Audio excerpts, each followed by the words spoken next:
Ready? Ready?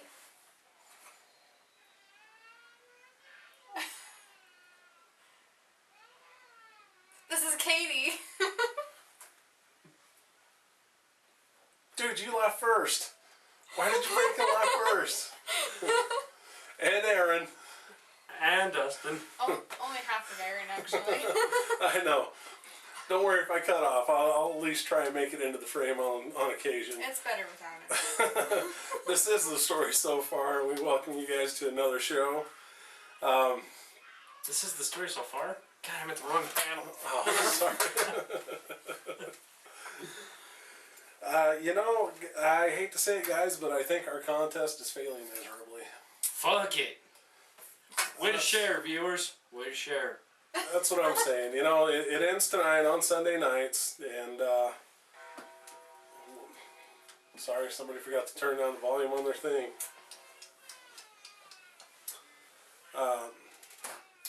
So anyway, email me. We'll see if anybody wants to get the CD and the spa prize pack. But unless I see some screenshots, we're going to cancel the contest for this moment. We have some other things in the works. Big things. Actually, they're small things.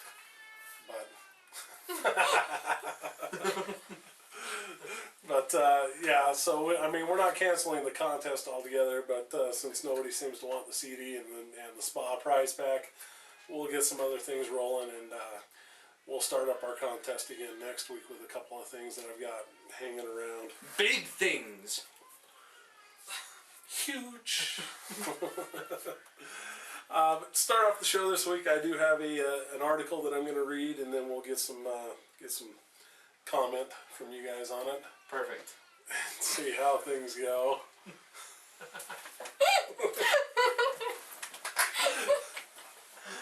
Just have to see how long we can do it before you Didn't notice. think I would notice, did you? All right. Well, this is a thing on Bleeding Cool, and I'm assuming that the author of this, because I cannot find the exact author, but it says the title is Denise Dorman asks, is cosplay killing Comic-Con? The author is Rick Johnston. That's it. So Denise Dorman is the wife of famed comic book sci-fi fantasy illustrator Dave Dorman. She is a regular at comic conventions accompanying her husband, and for Bleeding Cool she decided to lift the curtain on a conversation being had widely within the convention attending community. Ms. Dorman writes, privately famed comic book industry personalities everywhere are discussing with each other whether to stop exhibiting at comic book conventions. There's a fine line between being accessible to and pleasing the fans versus losing money at these conventions.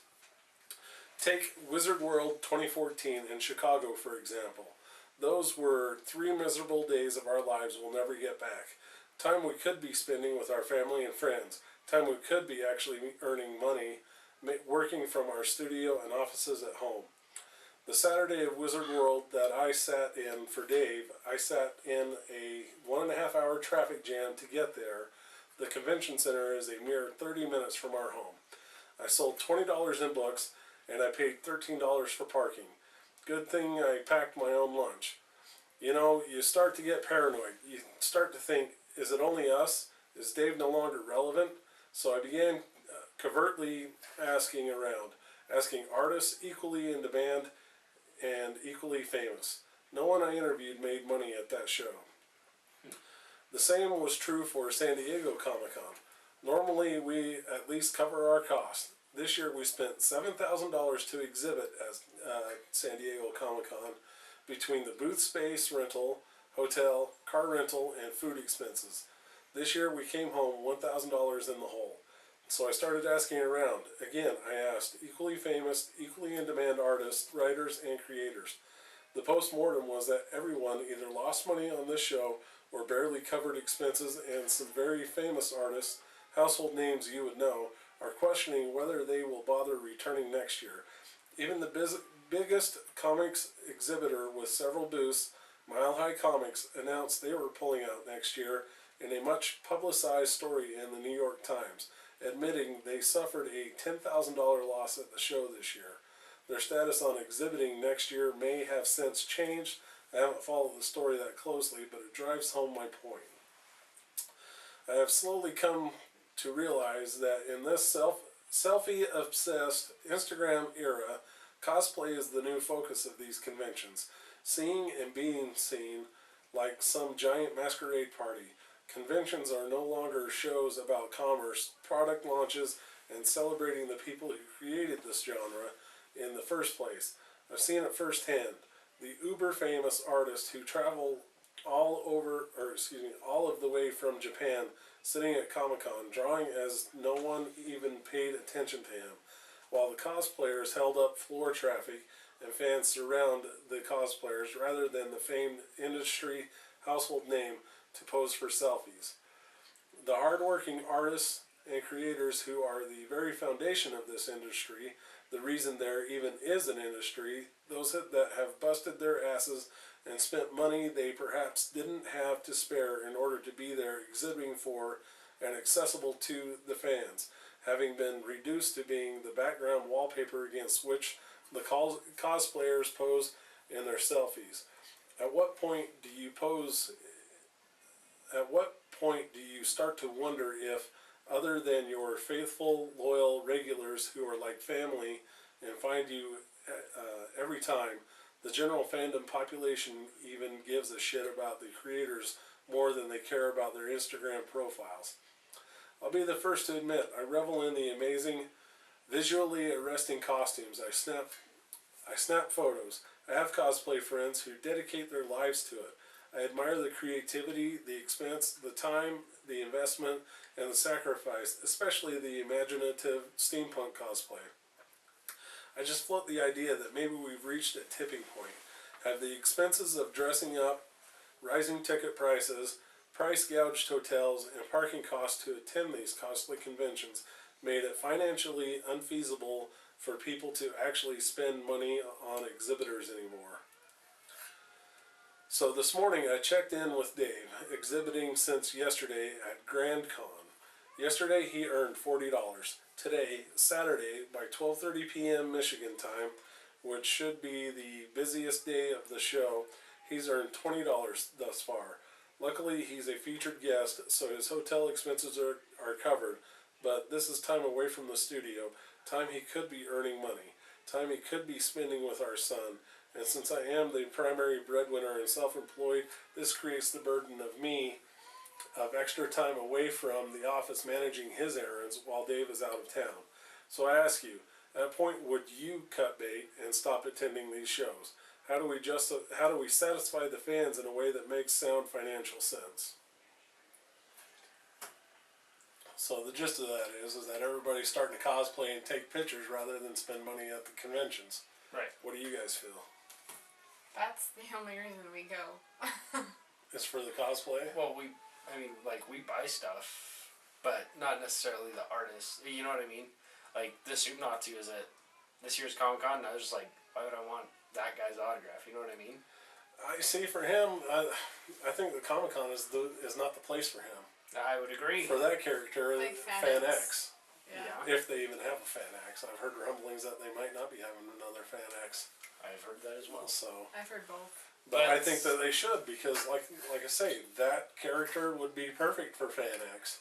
Mm-hmm. So there he would make money. But Comic-Con is for people in comics and books and video games and that sort of agenda, not somebody from a TV sitcom that's not even related to comics. Mm-hmm. But although that particular sitcom does reference Superman in every episode. That's true. That's true. I have to say that. Oh, but in all honesty, I mean, Dustin and I go in cosplay to get pictures taken. That's kind of our main objective. Yeah, and I actually, like this year's Comic-Con, I went and I had a ton of money to spend, wanted to spend it on Saturday. Friday we went just because we wanted to go to the panels and that, but Saturday I went with the intent of spending money, and thanks to how bad the crowds were, I wasn't able to, all except for the one autograph that I got. So, but yeah, I go to support people, but as far as a comic book artist, not so much, because I'm not so much into specific artists myself, but I do know there are a lot of people that are. I went to Fantasy Con and took my nephew, and we stopped at this one deal that had a bunch of books, and it was from his favorite author, as a matter of fact. So I bought the book, and the author was able to sign it for him. So, but my thing is that if you're a comic book artist or an artist that just does posters and that, why not do your work there? Let people. I know there are artists that do that. They do sketches and stuff right there in their booths. I've seen them as I walk by. So why not continue doing your work while you're there? And then if people want to buy what you're working on, or if they want a signature, then guess what? You can take a minute to take. So you're earning money both ways. Well, and if it got bad enough, I feel the convention center would weigh it. If they're actually losing money off of these people not showing up, they'd probably just lower the cost of them renting a booth. You know what I mean? Probably. But as it is, those guys can walk away and the convention can just be like, yeah, oh well. They'll get somebody else to fill the spot. They always do. Well, Every time. Another thing is, there's a lot of people that, including us, we don't want to buy the art like first thing when we get there, because we don't want to walk around all day with a piece of paper in our hands getting all bent up and ruined, and That's true. so. But that's why a lot of these artists need to have their stuff have a webpage and be able to sell it online and that. Yeah. Be able to ship it, because then you give out. If somebody's not buying right then you give them a business card so that they can shop your stuff online and buy it later. Which, we've gotten business cards from a few people, and there are some I'm going to go back and revisit. Speaking of which, this is kind of a detour. So there was this booth at Comic-Con, they were making helmets, and we cannot remember the name of these people, so. Yeah. We need to see if there's a master list somewhere of all of the people who were there exhibiting, you know what I mean? Well, if any of our viewers know who it is too, like they specifically did, there was a Deathstroke helmet that they had done. And that's why we were looking at them, because they kind of looked at my Killer Moth helmet and they're like, oh yeah, that's pretty cool. Like $200 we can make this out look like that. And I was like, that'd be fucking amazing. Yeah, it was only $200. It's pretty awesome. That's actually really cheap for cosplay helmets. I know, there's this other guy in Cosplay Utah that wants to sell me a helmet for $800. I'm like, holy smokes. A little too steep for just a helmet. Yeah, I mean, it's amazing. It would look amazing, but I'm not willing to spend $800. Well, I gotta say, on the article though, yeah, sorry. no, it's okay, but back to the article, to Denise Norman, I say that you can make money while you're still sitting there. Maybe going to San Diego Comic-Con, even though it's one of the biggest, just might not be the smart way to go anymore. There are tons of other Comic-Cons out there. I'm sure that Salt Lake Comic-Con, you're not spending $7,000. It's $900. So, but I mean, she's including hotel and car rental and all that into that cost. It's not just the booth rental. But you also you have to consider, and I'm saying this from the view of a business owner.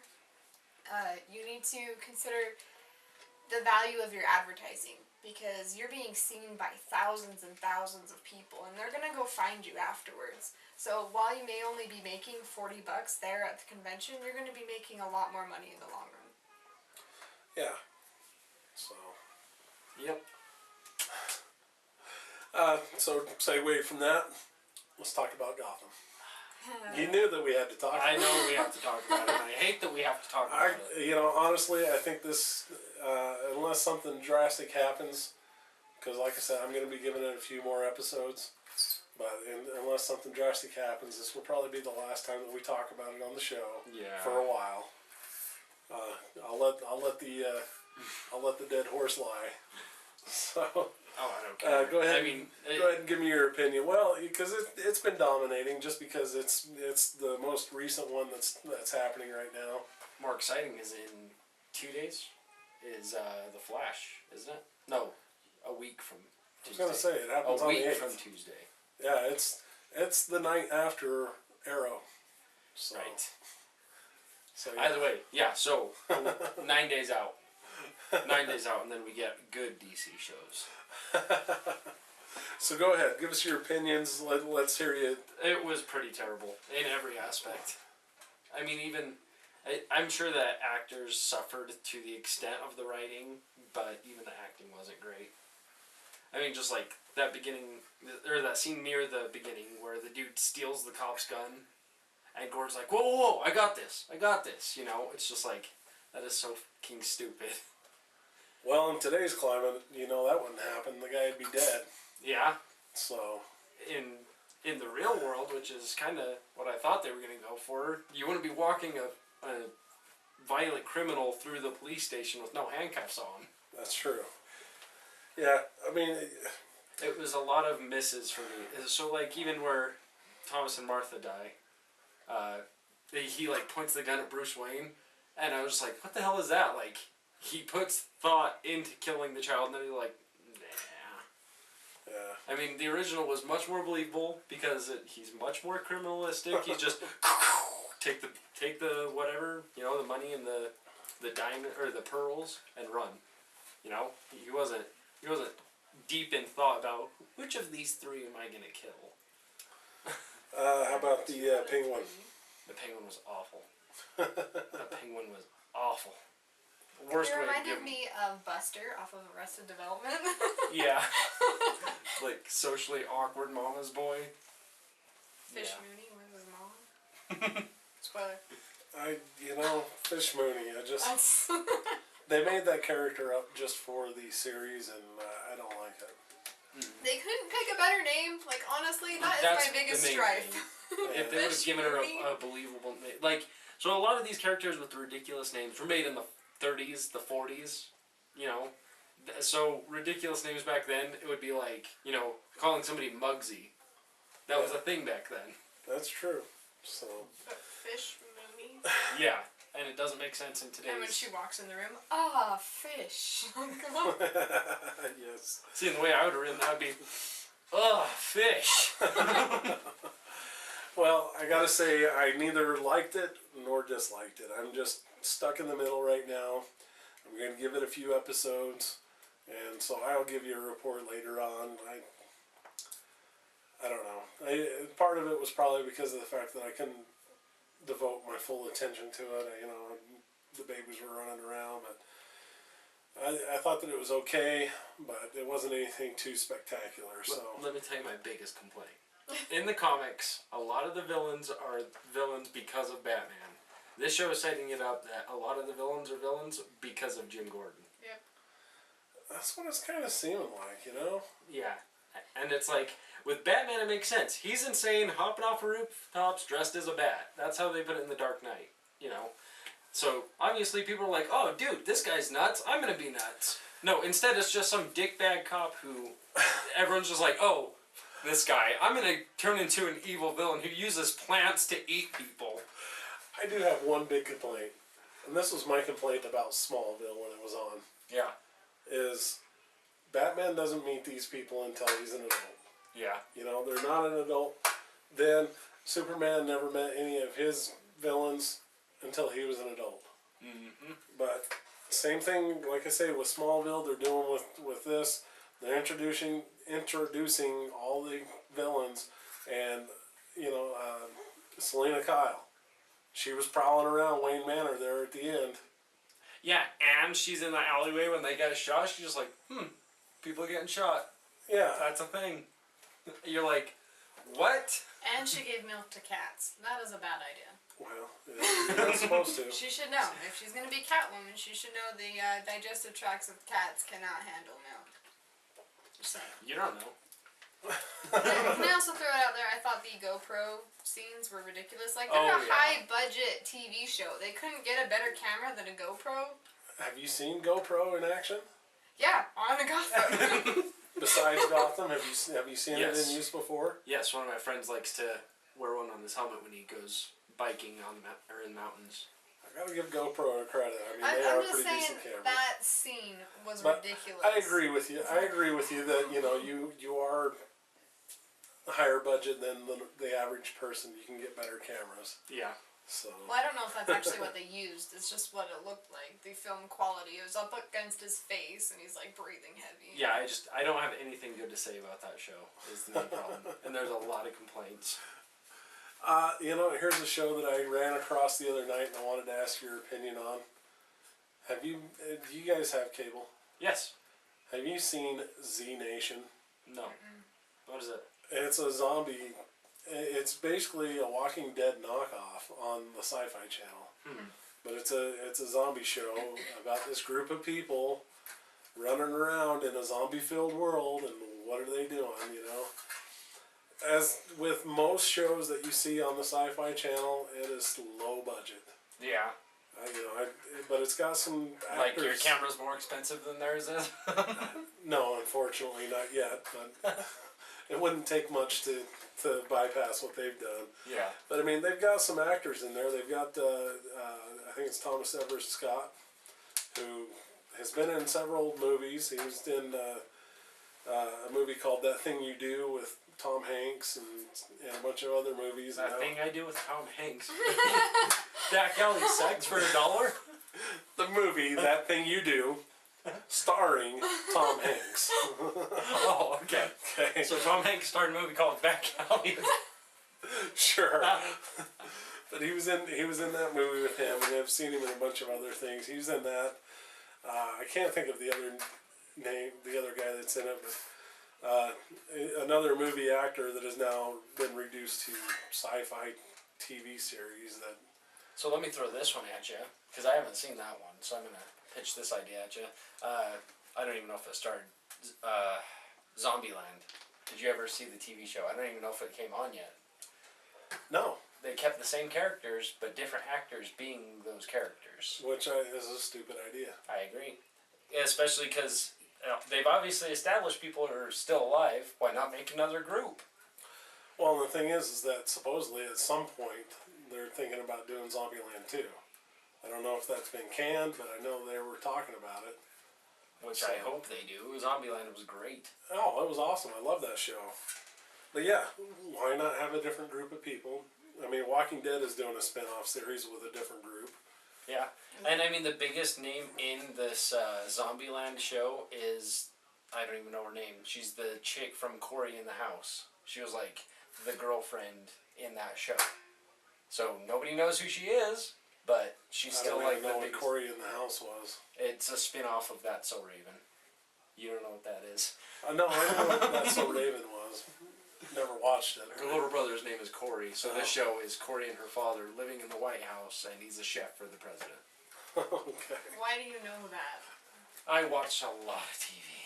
I didn't even know that. I watch a lot of TV. So we're going to spin off of that, actually. If I can. Cory in the House? No. We're doing another spin-off? No, we're going to do a spin-off of that. No, we're going to spin away from that and go to something else that was sent to me by Katie. Perfect. She By just me? says, your pieces of shut the show off. By me or other Katie? No, by you. Okay. Yeah, you don't remember? Yeah, because we haven't talked about it since you sent me the photos of Oh yeah, you didn't answer, you jerk. Blackthorn Manor. I haven't had a chance to. Well, I've had the chance. I just haven't taken the opportunity to respond. So I apologize publicly. Doesn't mean anything. It's on the internet. Everyone can see it now. Yeah. So Blackthorn Manor, where is this at? It's like a street away from us. Oh, 798 South Lakeview Drive in Clearfield. It's in a neighborhood. It's a neighborhood that is in Clearfield that, I don't know where Clearfield is even. Also, everyone make sure you email Aaron to tell me he's a dick. We'll give you that email at the end of the show. Dutch Please area do. 90210. Oh wait, that's no. the YouTube. No, yeah, Dutch Aaron 90210 is YouTube. Sorry. Dutch Aaron at hotmail.com is There where you you go. Email. Tell And us a you're, dick. the other photo is not coming up here. Fuck But Do you want me anyway, to pull it up? So what is Yeah. Blackthorn Manor? It's that haunted house that is in some neighborhood in Clearfield Okay. that I Yeah. was considering going to and having the show there They're- if you guys wanted to. yeah, they're doing. I think a it's free, right? Yeah. Free admission. October 17th, the 25th, and 31st from 7 p.m. to 10 p.m. Admission is free, and Yeah. I think we're going to try and set it up to go. Perfect. So I wanted to make that announcement here on the show. So if anybody wants to join us, let us know. Send And us somebody's gonna have to give us directions because we don't know. do you not have a smartphone? Is that not That's a a smartphone? joke. Oh.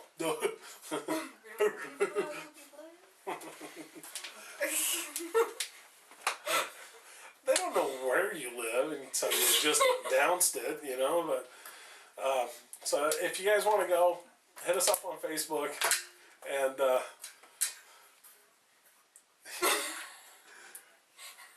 Okay, that so was if you want to go,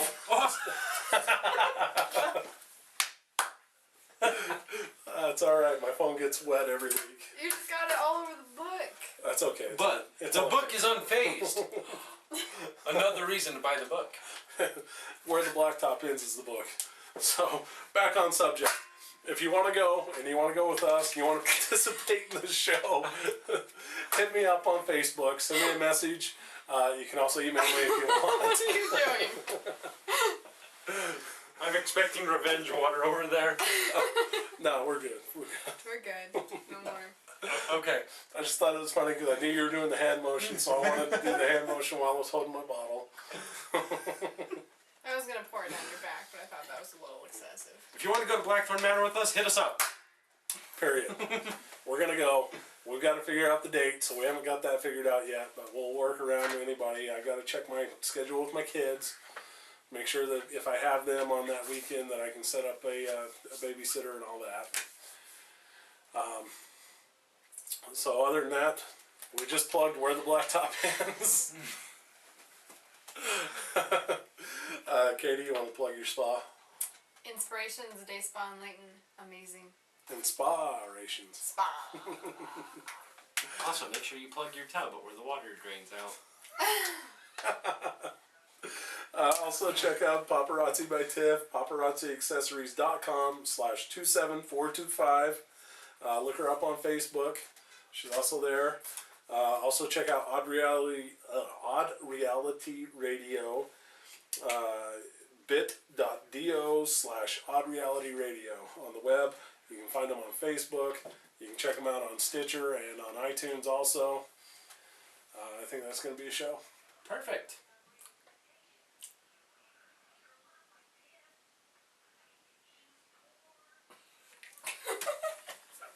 Sorry, Tiffany's Everybody always breaks before me. This has been Aaron.